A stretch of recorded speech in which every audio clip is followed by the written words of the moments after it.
주시옵소서.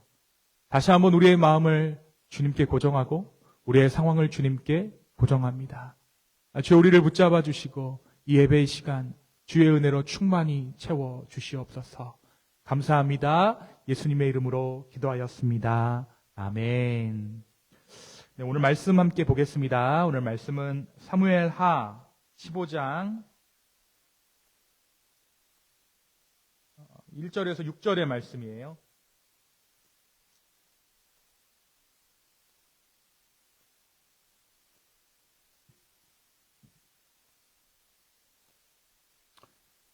한 절씩 교독하시고요. 6절은 함께 읽겠습니다. 제가 먼저 15장 1절 읽습니다. 그 후에 압살롬이 자기를 위하여 병거와 말들을 준비하고 호위병 50명을 그 앞에 세우니라. 압살롬이 일찍이 일어나 성문길 곁에 서서 어떤 사람이든지 송사가 있어 왕에게 재판을 청하러 올 때에 그 사람을 불러 이르되 너는 어느 성읍 사람이냐 하니 그 사람의 대답이 종은 이스라엘 아무 지파에 속하였다 하면 압살롬이 그에게 이르기를 보라 내일이 옳고 바르다 마는 내 송사를 들을 사람을 왕께서 세우지 아니하셨다 하고 또 압살롬이 이르기를 내가 이 땅에서 재판관이 되고 누구든지 송사나 재판할 일이 있어 내게로 오는 자에게 내가 원하노라 하고 사람이 가까이 와서 그에게 절하려 하면 압살롬이 손을 펴서 그 사람을 붙들고 그에게 입을 맞추니 이스라엘 무리 중에 왕께 재판을 청하러 오는 자들마다 압살롬의 행함이 이와 같아서 이스라엘 사람의 마음을 압살롬이 훔치니라. 아멘. 여러분, 자녀들이 우리에게 있다는 것은 축복이죠. 맞죠? 네, 자녀들이 우리에게 주어졌다는 것은 우리에게 분명히 축복입니다. 그래서 이제 우리 새 생명을 준비하는 가정들도 우리 교회 가운데 있고 또 새 식구를 맞이한 가정이 있죠. 우리 예원이가 이제 우리 주희 형제님 가정 가운데 왔어요. 근데 이 예원이를 딱 받아들고 주희 형제님이 왜 태어났지 얘? 이렇게 말하는 부모는 없을 거야. 받아들고 기뻐하고 이 아이가 정말 내 삶의 축복이라는 것을 다시 한번 인정하는 그런 일들이 우리의 삶 가운데 있습니다. 분명히 새 생명이 태어나는 것은 축복이에요. 물론 책임도 따르죠. 우리 점점 말라가는 우리 주영재님 보게 될 거예요. 눈이 퀭해지는 주영재님 보게 될 텐데 책임이 따르는 일이지만 그 책임을 뛰어넘는 기쁨과 보람이 있는 일이기도 합니다. 자녀가 우리 삶 가운데 주어진다는 것은 그런 거예요. 그런데 아이를 둘 이상 둔 부모님들의 이야기를 들어보면 같은 배에서 나온 아이지만 형제끼리의 성향이 정말 다르다라고 말씀하시는 것들 제가 들을 때가 있어요. 성별이 같아도 그 성향이 다르고 심지어 쌍둥이라고 하더라도 둘의 성격이나 취향이 다르다고 말씀하시는 것을 여러분 심심치 않게 들어보셨을 것입니다. 제가 그 이야기를 최근에 가장 뚜렷하게 들었던 것은 우리 하준이네가 아닌가 싶어요. 세 아들이 있는데 셋 다 다르다. 하민이의 민자가 미인 할 때 민이다. 뭐 이런 얘기를 제가 들은 적이 있습니다. 근데 여러분 이것을 우리가 기질 또는 천성이다라고 이야기해요. 각자 타고 태어난 게 있다라는 거죠. 근데 이 기질이라는 단어를 한문으로 풀어보면 재밌습니다. 말 그대로 기질은 기의 질감이에요. 기질. 그러니까 아이가 태어나는 그 기질이 다르다는 것은 어떤 사람에 의해서 결정되는 것이 아니라 기의 영역이다, 영의 영역이다라는 것입니다. 같은 아이인데, 같은 자녀인데 다르다라는 거예요. 물론 기질이라는 것이 선천적임에도 불구하고 정서와 성격이 아동기와 청소년기를 지나 성인 이후에도 지속적으로 변화하는 것을 학자들은 더 많은 의미를 부여합니다. 그럼에도 불구하고 여러분, 인간의 성격은요, 타고 태어난 기질이 진짜 중요한 것 같아요. 어떤 성향을 갖고 태어났는가. 그래서 어떻게 보면 40, 50대, 60대까지는 기질 이외에 학습된 무엇으로 내 이성의 끈으로 내 기질을 제어해요. 그죠? 사회화 됐다라고 하죠. 근데 70대가 되면 다시 어떻게 됩니까? 어렸을 때의 기질이 이렇게 드러나는 것들을 우리가 볼 수 있어요. 예. 뭐 그게 나쁜 의미든 좋은 의미든 인간이 가지고 태어난 천성이라는 것이 분명히 있다는 거예요. 그런데 우리가 아이를 키우면서 놀라는 것은 환경에 의해서나 학습에 의해서 생겨난 것이 아닌 정말 타고난 본연의 무언가가 이 아이에게 이미 주어진 채로 태어난다는 거예요. 그래서 부모된 우리는 이 아이의 기질을 보고 아이에게 맞게끔 아이를 교육해야 합니다. 이것만큼 지혜가 필요한 일이 또 없다라고 말할 수 있을 만큼 이 아이의 천성을 파악하고 그 천성에 따라, 기질에 따라 아이를 교육하는 일은 꽤나 섬세하고도 많은 기도가 필요한 작업입니다. 그죠? 잔소리를 정말 싫어하는 애가 있어. 싫어하다 못해 막 애가 막 어쩔 줄 모르는 애가 있어. 그런 아이한테 잔소리하면 어떻게 돼요? 엇나가요. 칭찬으로 교육해야 되는 애가 있고, 그죠? 훈계로 교육해야 되는 아이가 있는 거죠. 그 성질에 따라서, 기질에 따라서 우리가 아이를 교육해야 합니다. 근데 제가 아이를 양육하면서 한 가지 깨닫게 된 지점이 있습니다. 아이마다 모두 그 기질이 다르지만 그 두 가지 기질 모두, 그러니까 예안이가 가지고 태어난 천성하고 예건이가 가지고 난 그 태어난 천성이 둘이 같을까요? 다를까요? 생긴 것만큼 달라요. 예건이와 예안이가 참 성격이 많이 다른데요. 재밌는 것은 이 두 아이의 천성이 내 안에도 있다는 거예요. 그러니까 둘이 다른데 다른 대로 제 모습이 둘 안에 다 있는 거죠. 그래서 저와 아내가 아이의 어떤 면을 발견하고서 서로 대화를 합니다. 그럼 제가 말버릇처럼 얘기하는 게 그건 나 닮아서 그래 라고 얘기를 하죠. 예건이가 어땠다라고 얘기하면 나 닮아서 그래. 내가 어렸을 때 저랬거든. 예안이가 어땠다라고 하면 생긴 걸 봐. 생긴 것도 닮았지만 성격도 닮았어 라고 이야기를 하죠. 그럼 제 아내가 이렇게 얘기를 해요. 왜 전부 오빠 닮았다 그래? 라고 물어봅니다. 제가 정말 솔직하게 말씀드릴 수 있는 것은 제가 우리 아이들에게 어떤 지분이 더 있다. 정말 내 애가 내 애야 라는 차원에서 얘가 나 닮았어 얘기하는 것이 아니라 제 안에 여러 가지 면이 있는데 그 여러 가지 면들이 아이들에게 담겨져 있는 것을 제가 발견한다는 거예요. 예안이 예건이 정말 둘이 성격이 다른데 둘 다 나야. 그리고 제 여러 가지 성격 중에서 어렸을 적에는 이런 면이 있었지만 자라면서 교육받고 또 여러 가지 일들을 만나면서 극복된 제 성격들, 그러니까 성인이 된 지금 모습에서는 좀처럼 발견되지 않은 성격들 중에 제 아이들이 가지고 있는 기질들이 있는 것을 저는 발견할 수 있습니다. 저만이 알고 있는 거죠. 아내는 모르는 거예요. 제가 감추고 결혼했으니까. 그런데 여러분, 적어도 아이를 둘 이상 낳아보신 분들은 공감하실 테지만 두 아이가 서로 성격이 완전히 다르다고 해서 이 아이가 옆집 아저씨를 닮았을 리는 없어요. 형제지간 또는 남매지간의 성격이 아무리 달라도 모두 나의 성격의 어떤 부분을 아이들이 나누어 가졌다라는 것을 우리가 부인할 수 없습니다. 그죠? 하준이 누구 닮았나요, 우리 집사님? 하준이 누구 닮았죠? 그쵸. 하민이 누구 닮았죠? 아니죠, 네. 남편 닮은 것 같다라고 말씀하셨지만, 하민이도 나를 닮은 거예요. 나의 어떤 부분이 그 아이에게 있다는 거죠. 우리 안에는 정말 여러 가지 기질들이 있어요. 그 기질들을 우리 아이들이 나눠 가졌다는 거죠. 성경에는 아버지와 아들이 등장하는 이야기가 다수 존재합니다. 그런데 아들들은 대개 그 아버지의 모습을 닮아가요. 예를 들면 아브라함이 아내 사레를 자신의 누이 동생이라 속였던 것처럼 그 아들 이삭도 리브가를 위기의 순간에 나의 누이라고 속입니다. 또 야곱은 아버지 이삭을 판박이로 닮아서 속이고 도망치고 자리다툼하고 화해를 반복하는 인생을 살았습니다. 그런데 우리가 주일마다 함께 나누고 있는 이 사무엘서의 다윗만큼 자녀를 많이 둔 왕이 없어요. 성경에 기록된 다윗의 아들의 숫자는 무려 아들의 숫자만 19명입니다. 그리고 딸의 숫자는 가늠이 되지 않는데 딸은 기록된 것이 한 명뿐이 없어요. 근데 사실 많은 수의 딸이 있을 것이라고 추정을 하죠. 왜냐면 아들이 19명이니까. 그러니까 적어도 30명 정도의 자녀를 거느렸던 것이 이 다윗입니다. 여러분, 자녀 수가 많은 것이 물론 하나님의 축복의 상징일 수 있지만 사실 다윗의 경우에는 조금 이야기가 달랐습니다. 바로 이 많은 자녀들이 한 명의 어머니가 아니라 여러 명의 어머니로부터 태어난 자녀들이기 때문입니다. 다시 말하면 다윗은 꽤 많은 처와 첩을 두었고 그 아래에서 많은 자녀들이 태어났습니다. 다윗에게 있어서 이 많은 자녀의 수는 기쁨이 되기도 했지만 한편으로는 그에게 근심거리요 걱정거리이기도 했어요.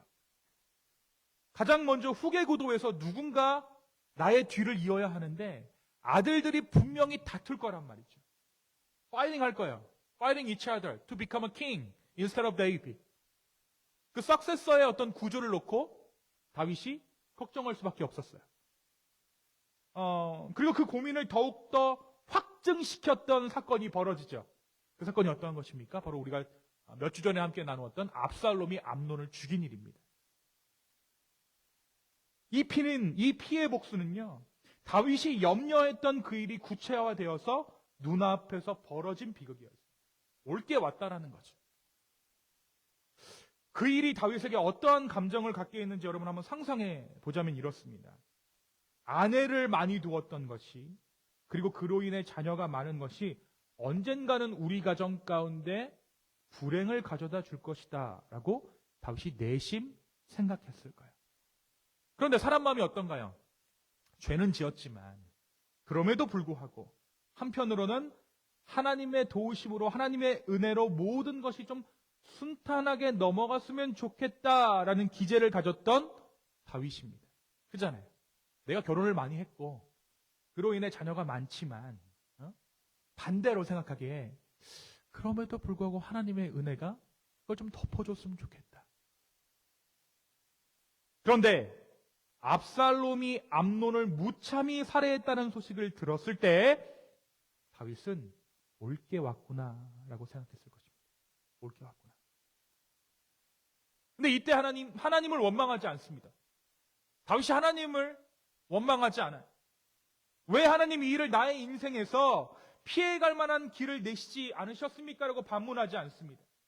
다윗은 자신이 지은 죄, 그리고 한 인생이 겪어야 하는 인생의 무게를 외면하지 않았던 것입니다. 자, 압살롬이 어떻게 했습니까? 죽이고 도망가죠. 그리고 3년 뒤에 다시 귀환합니다. 2년 동안 다윗이 돌아온 압살롬을 만나지 않아요. 그런데 압살롬의 집요한 계략으로 인해서 마침내 다윗과 압살롬이 만나게 되죠. 자, 예루살렘에 돌아온 이후 압살롬은 어떠한 작업을 시작했을까요? 그리고 어떠한 삶을 시작했을까요? 압살롬은 왕이 되고 싶었어요. 그래서 왕이 되기 위한 작업을 합니다. 가장 먼저 눈에 띄는 것, 오늘 말씀 1절 한번 볼까요? 1절에 보니까 그 후에 압살롬이 자기를 위하여 병거와 말들을 준비하고 호위병 50명을 그 앞에 세우니라. 자기 병거, 자기 군대를 모으기 시작합니다. 하설 군대를 만들기 시작해요. 그리고 보디가드를 50명 두었어요. 여러분, 군사적인 세력을 키우는 것 외에 다른 작업도 물론 하지만 가장 먼저 했던 것은 군대의 힘을 빌리는 거였어요. 당시는 여러분, 그 아들은요, 신하와 같은 직분에 속했습니다. 그러니까 왕의 아들은 왕의 신하 취급을 했어요. 근데 신하 중에 한 명이 자신의 군대를 가질 수가 있었을까요? 없었을까요? 없었죠. 근데 압살롬이 그 짓을 했어요. 그리고 50명의 호위병조차 두었습니다. 또 어떻게 했습니까? 사람들의 민심을 사는 일을 시작합니다.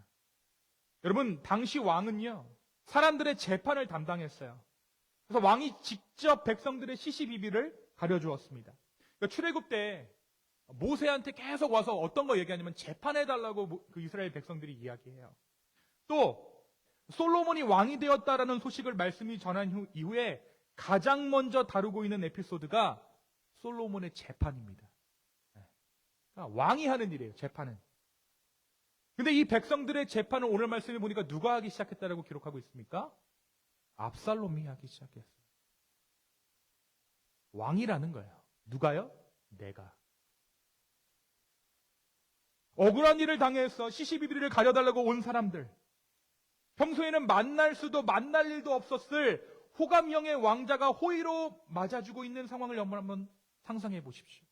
왕의 아들이 잘생겼어요. 번듯하게 생긴 사람이 와가지고 내가 재판해 주겠습니다. 압살롬은 왕에게로 가야 할 이스라엘 백성들의 마음을 훔치고 있었던 것이죠. 여러분, 그가 어떠한 재판을 어떻게 진행했다라고 기록하고 있습니까?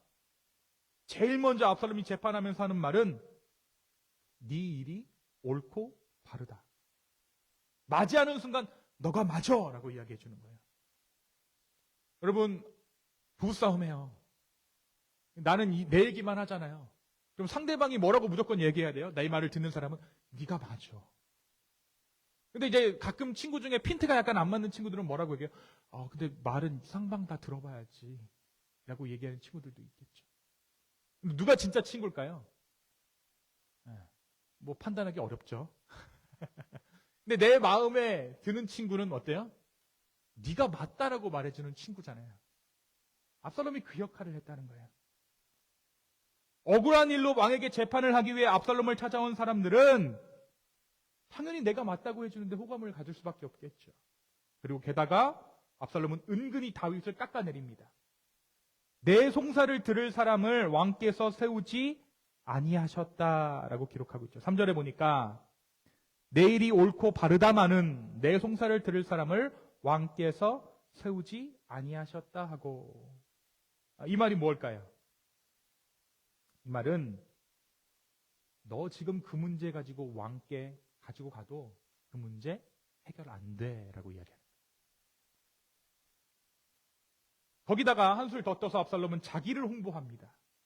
내가 이 땅에서 재판관이 되고 누구든지 송사나 재판할 일이 있어 내게로 오는 자에게 내가 정의 베풀기를 원하노라. 나의 판결이 곧 정의라는 것이죠.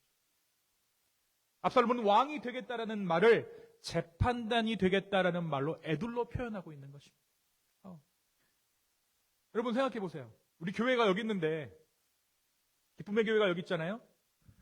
제가 어떤 교회라고 말씀을 안 드리겠지만 어쨌든 헌치빌에 있는 한 목사님이 우리 교회 바로 코앞에서 저 문 앞에 딱 서가지고 이 교회는 당신이 들을 메시지가 없습니다. 저희 교회로 가시죠. 저보다 훨씬 더 잘생기고 좀 이렇게 멋져 보이는 목사님이 앞에 서 있다고 생각해 보세요. 네. 그런 일을 지금 압살롬이 하고 있는 거예요. 우리 교회는요, 어린이 부서도 훨씬 좋아요.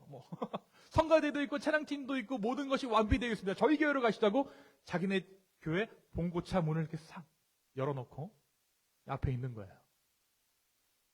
기가 찰 노릇이죠. 압살롬이 그런 짓을 했다고요. 제가 신학교에 다닐 때 한 교수님께서 압살롬 같은 목회자가 되지 말아야 한다라고 말씀해 주셨어요. 하나님보다도 앞에 서서 사람들의 이러한 저런 이야기를 들어주고 그 사람의 마음을 사기 위해 좋은 말로 사람들을 격려하는 그런 목회자가 되지 말라라고 한 목사님이 저에게 말씀해 주셨습니다. 이미지 좋게 가져가는 거 그게 목회의 전부가 아니다라고 말씀해 주신 거죠. 저는 그 말씀이 굉장히 마음 가운데 남아 있어요. 그래서 지금도 그렇게 하려고 노력하고 있습니다. 사람들의 마음을 얻는 것과 나의 이미지를 좋게 가져가려는 욕심, 그리고 어떤 사람의 인생에서 영향력을 행사하려는 그 욕구로부터 우리는 자유로울 수 없어요. 내 말 좀 들었으면 좋겠잖아요. 옆 사람이. 그죠? 우리 지영 집사님이 예원이에 대한 지분이 있으세요. 둘째 나라고 만날 때마다 말씀하셨거든요. 둘째를 낳았어요. 얼마나 좋아요. 말대로 하니까. 그죠? 누구든지 다 사람이 있으면 내 말을 좀 들어줬으면 좋겠다라고 생각하는 게 인간의 본능이고 본성이에요. 여러분, 근데 믿음이라는 것은 나의 어떠한 것을 드러내는 것이 아니라 나는 망가지더라도 한 영혼을 주님께로 인도하는 삶일 것이고, 내가 틀리더라도 주님의 옳음이 증명된다면 그것으로 만족하는 인생이 바로 믿음의 인생일 거예요. 그죠? 그런데 여러분, 저는 오늘 이 압살롬의 모습을 보고 있을 다윗의 형편에서 이 말씀을 한번 보기 원합니다. 다윗. 여러분, 만약 여러분이 다윗이라면 여러분이 압살롬을 어떻게 바라보시겠습니까? 어디서 이런 아들이 나왔을까라고 생각했을까요? 어디서 이런 괴물이 튀어나왔을까 하면서 자신과는 전혀 상관없는 아들처럼 압살롬을 생각했을까요? 아마 다윗은 이러한 압살롬을 보면서 그 안에 있는 자기 모습을 발견했을 거예요. 아, 얘가 날 닮았구나. 모든 자식은 자신의 어떤 부분을 닮아있기 때문에 다윗은 압살롬의 이러한 모습을 보고 자신을 닮아있다는 그 닮아있는 부분들이 눈에 들어왔을 거예요. 압살롬의 용맹함, 압살롬의 추진력, 그리고 사람들에게 공의를 베풀고자 하는 압살롬의 영민함과 리더 기질은 누가 보아도 다윗에게서 온 것들이기 때문입니다. 압살롬은 다윗을 닮았어요. 그의 지혜를 닮았습니다. 그의 용맹을 닮았습니다. 문제는 압살롬의 이 모든 것이 좋은 것이고 선한 것일 수 있지만 압살롬 한 사람의 야망 안에서 이 모든 좋은 것들이 이루어지고 있다는 거죠.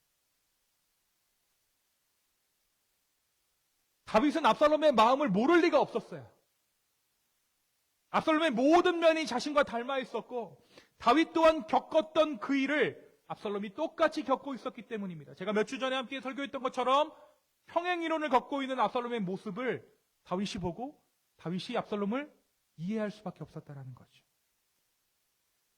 근데 여러분, 다윗과 압살롬이 비슷한 인생을 겪고 살아왔지만 그 순간순간마다 다윗은 하나님께서 어떻게 하셨습니까? 붙들어 주셨어요. 내적인 갈등이 없었던 것이 아니에요. 다윗도 자기 욕망과 사투를 벌였습니다. 다윗이 어떻게 합니까? 사울을 만났을 때 옷자락만 베어서 나오죠. 이 말이 뭐예요? 싸웠다는 거예요. 내 욕망과 하나님의 어떠함이 싸웠다라는 것이죠. 그런데 하나님의 어떠함이 승리해서 내가 너를 죽이지 않고 옷자락만 베어서 나온다. 얼마든지 내가 너를 죽일 수 있었다.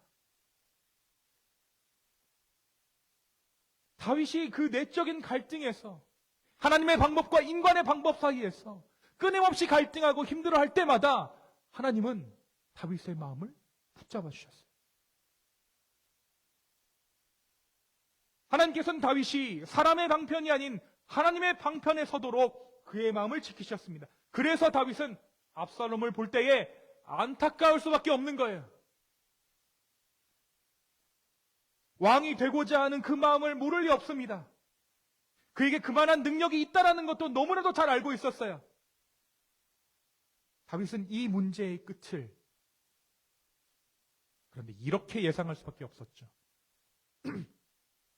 뭐라고 예상했을까요? 죽어야 끝이 난다.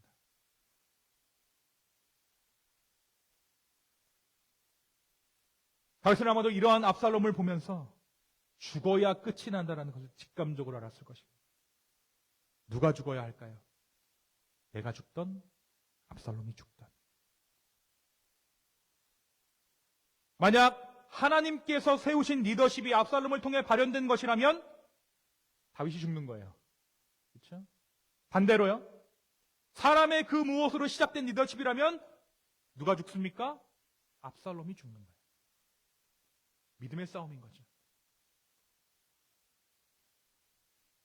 그러면서도 다윗은 압살롬에게 무엇이 있냐면 부채의식이 있어요. 내가 죄를 지어서 압살롬이 태어났잖아요.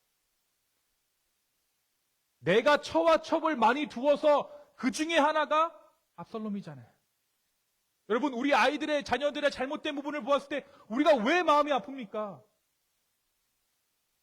나를 닮았으니까 마음이 아픈 거예요. 그러니까 더 다그치죠, 우리는. 막. 왜? 내 모습이 보이니까. 부채의식이 있으니까.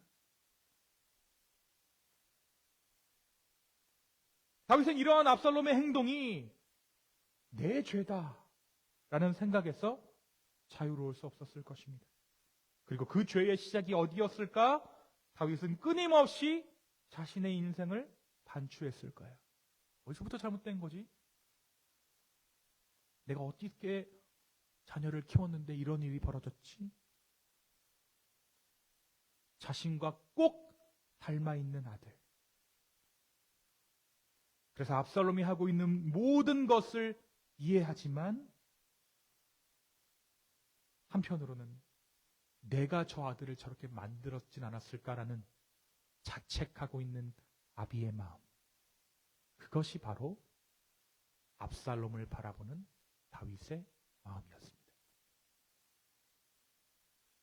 사랑하는 성도 여러분, 만약 여러분이 다윗이라면, 그리고 압살롬과 같은 아들을 두었다면, 여러분 어떤 마음이시겠습니까?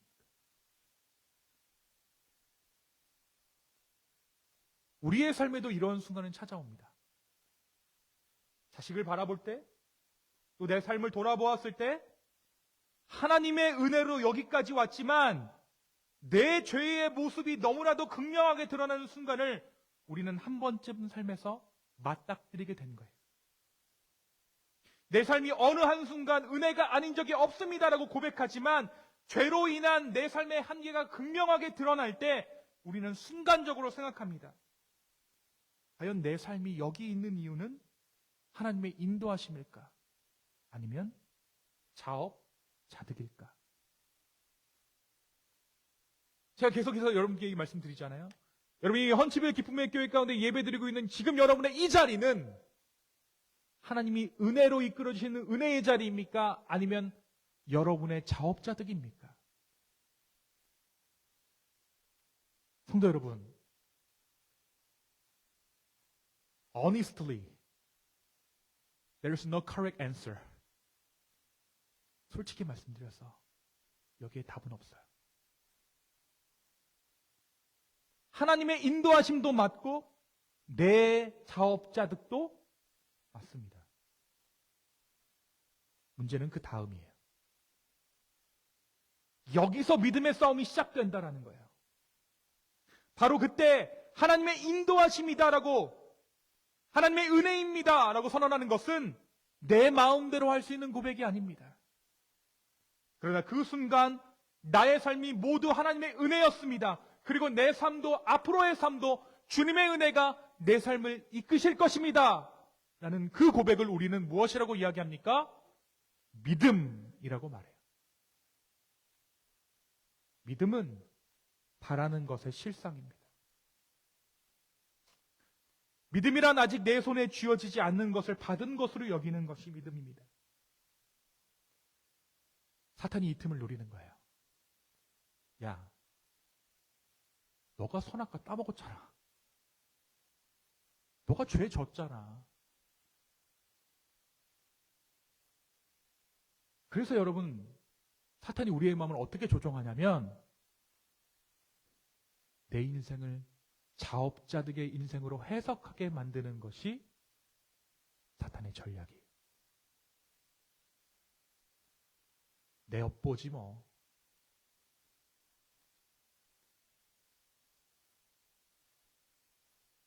내가 걷어들이는 거지 뭐.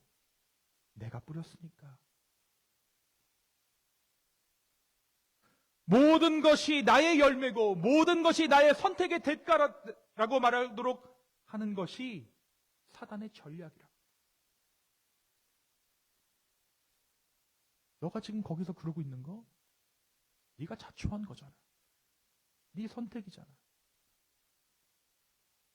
네 결혼 네가 선택했잖아. 너 이민 네가 선택했잖아.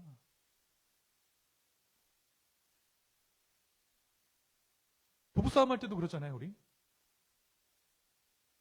나를 여기까지 데리고 왔으면 책임져야지. 그럼 뭐라고 얘기해, 남편이? 네가 선택했잖아. 사탄이 그 전략을 사용하고 있는.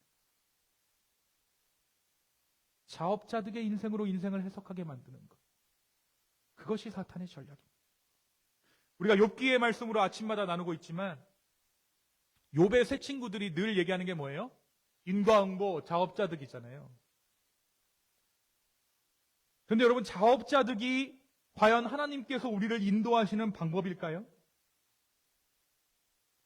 여러분, 자업자득이 하나님께서 우리의 삶을 인도하시는 방법이라면 우리 중 여기 있을 사람은 아무도 없습니다.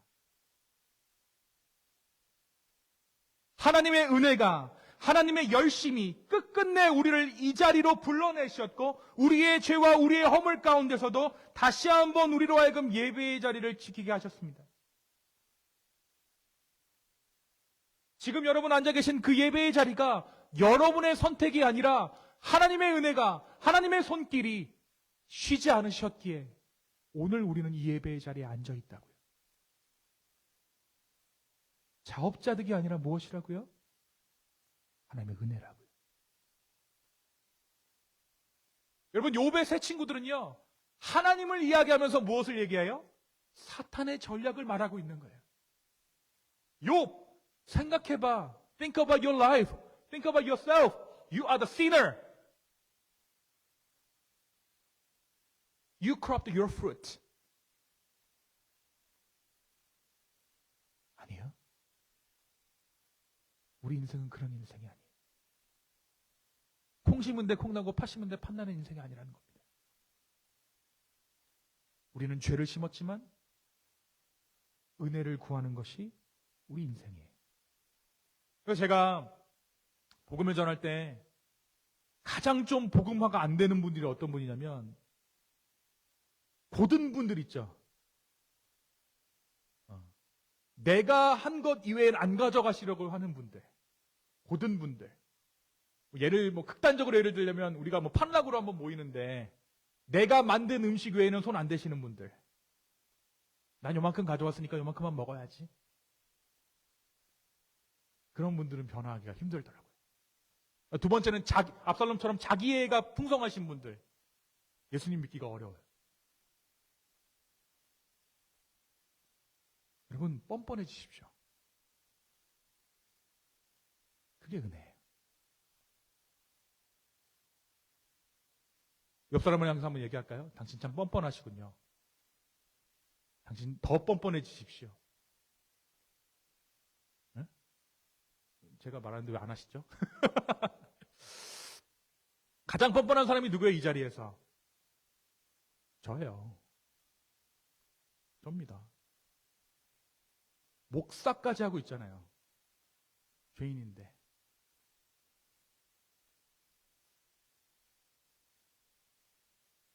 사랑하는 성도 여러분,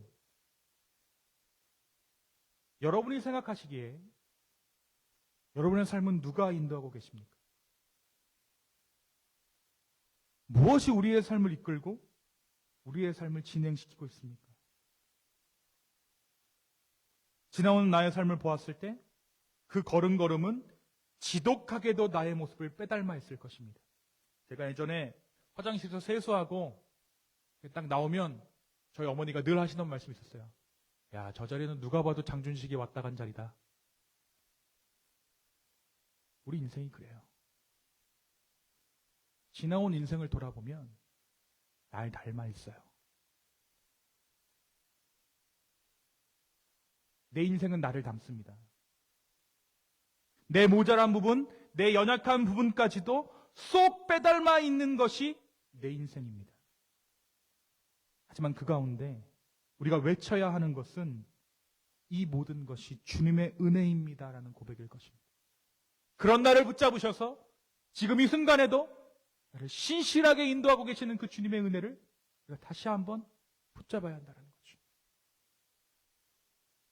오늘 다윗도 지독하게 자신을 닮아 있는 아들과 또 지독하게 자신을 닮아 있는 인생을 마주합니다. 또 한 번 자업자득의 인생인지 하나님의 은혜가 덮어주는 인생인지 판단할 만한 기로에 놓이게 된 것이에요. 사랑하는 성도 여러분, 어떠한 인생을 고백하시겠습니까? 모든 것이 주님의 은혜입니다 라고 고백할 수 있는 저와 여러분의 인생 되기를 소망합니다. 바로 그때 그 믿음이 우리를 이끄는 거예요. 그 은혜가 우리를 이끄는 겁니다. 내 인생을 날 닮은 인생에서 주님 닮은 인생으로 바꾸어 주시는 거예요. 주님이. 여러분, 은혜는요, 덮는 거예요. 이불과도 같아요. 여러분, 이불 속을 열어보면 그 안에 뭐가 있어요? 채 정리되지 않은 이부자리가 있잖아요. 근데 저희가 이불 정리해서 예안이한테 예안아 침대 좀 정리해. 그럼 어떻게 해요? 그 안에 뭐 인형이고 뭐고 뭐 포켓몬 카드고 다 있어요. 그럼 예안이가 어떻게 정리하냐면 이불로 확 덮어요. 그럼 가서 딱 보면 어때요? 말끔하게 정리됐어요. 왜요? 이불이 덮고 있으니까. 그럼 저는 어떻게 해요? 야, 정리 하나도 안 됐잖아. 라고 얘기하잖아요. 저는 그걸 보고, 아, 정리했구나. 은혜는 이불이에요. 덮는 거예요. 그 안에 무엇이 있든지. 우리의 인생이 이와 같습니다. 우리가 어떠한 인생을 살았던, 우리가 은혜된 인생을 고백할 때, 주님은 그 은혜의 이불로 우리를 다시 한번 덮어주실 거예요. 오늘 이 시간 내 삶이 주님의 은혜임을 고백할 수 있는, 그리고 앞으로의 인생도 주님의 은혜가 덮어주실 것임을 기대할 수 있는 저와 여러분 되기를 예수님의 이름으로 축원합니다. 이 시간 함께 기도하시겠습니다. 이 시간 좀 조용한 마음으로 한번 기도해 볼까요? 여러분, 어떠한 말씀을 여러분 오늘 들으셨습니까? 어떠한 것을 여러분의 마음 가운데 깨닫게 되셨나요? 그 마음이 어떠한 것이든 간에 여러분의 마음 가운데 한번 조용히 생각해 보십시오. 그리고 그 말씀이 나의 말씀 되기를 소망하며 이 시간 주님 앞에 나아가겠습니다. Let us pray silently.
우리 한번 찬양할까요? 나는 하나님을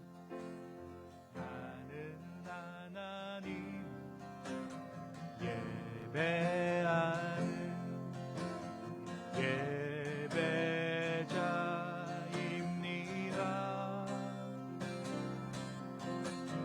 내가 서 있는 곳 어디서나 하나님을 예배합니다.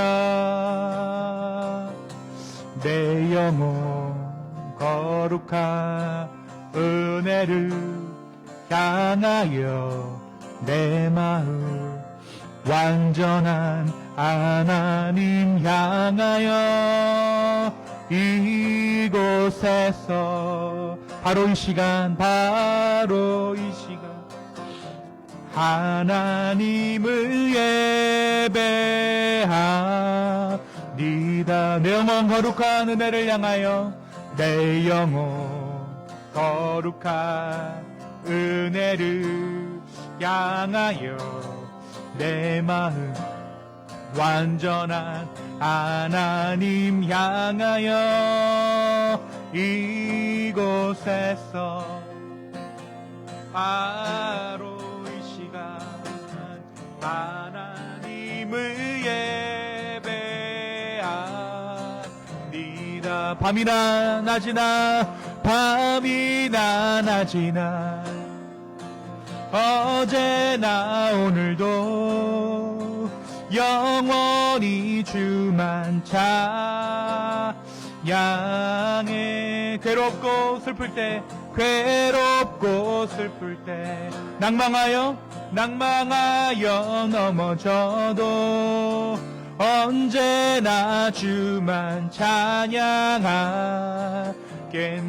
밤이나 낮이나 어제나 오늘도 영원히 주만 찬양해.